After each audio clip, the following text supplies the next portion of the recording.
नमस्कार दोस्तों, आज हम बात करेंगे सुप्रीम कोर्ट के जस्टिस पीएस नरसिम्हा के हालिया बयान पर, जिसमें उन्होंने राजनीतिक हस्तक्षेप और संस्थाओं के कामकाज पर इसके प्रभाव के बारे में चिंता जताई है। बार एंड बेंच की रिपोर्ट के अनुसार जस्टिस नरसिम्हा ने जोर दिया कि संवैधानिक दृष्टिकोण और प्रस्तावना के उद्देश्यों को संस्थाओं को मजबूत बनाने में समय और प्रयास लगाए बिना साकार नहीं किया जा सकता। उन्होंने इस बात पर जोर दिया कि हमारी संस्थाओं के साथ काम करना हमारे संविधान को कायम रखने का सबसे प्रभावी तरीका है।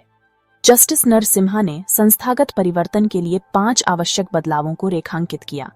पहला, व्यक्तिगत से सामूहिक प्रयासों की ओर। दूसरा, विवेक से जवाबदेही की ओर।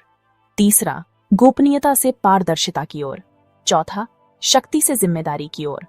और पांचवां, प्रतिक्रियात्मक सहज निर्णय लेने से लेकर विचार विमर्शपूर्ण संतुलित विकल्पों की ओर। उन्होंने कहा कि ये बदलाव संस्थाओं के लिए संविधान में परिकल्पित कार्य करने के लिए महत्वपूर्ण हैं। इन बदलावों का प्रस्ताव करने के अलावा जस्टिस नरसिम्हा ने 6 प्रमुख कारणों की भी पहचान की कि क्यों संस्थाएं अक्सर अपेक्षित परिणाम देने में विफल रहती हैं या ठीक तरह से काम नहीं कर पाती। पहला कारण है मात्रात्मक और गुणात्मक दोनों तरह की क्षमता विफलताएं। कई संस्थानों में कर्मचारियों की कमी है और उनमें डोमेन विशेषज्ञता की कमी है। साथ ही संरचना में विविधता को अक्सर नजरअंदाज कर दिया जाता है। दूसरा, बुनियादी ढांचे की विफलता। जस्टिस नरसिम्हा ने इस बात पर प्रकाश डाला कि कैसे कई निकाय, जैसे कि क्षेत्रीय नियामक और सूचना का अधिकार संस्थान, अपर्याप्त सुविधाओं के साथ काम करते हैं, जगह की कमी का सामना करते हैं और डिजिटल आधुनिकीकरण की कमी का सामना करते हैं।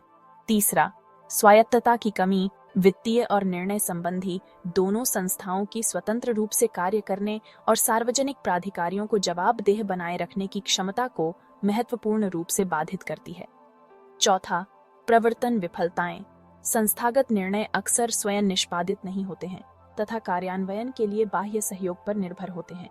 पांचवां, राजनीतिक हस्तक्षेप। उन्होंने संस्थाओं को अनुचित प्रभाव से बचाने के लिए शीर्ष पर बैठे लोगों की नियुक्ति, निर्णय लेने और हटाने की प्रक्रियाओं में सुरक्षा उपायों की वकालत की।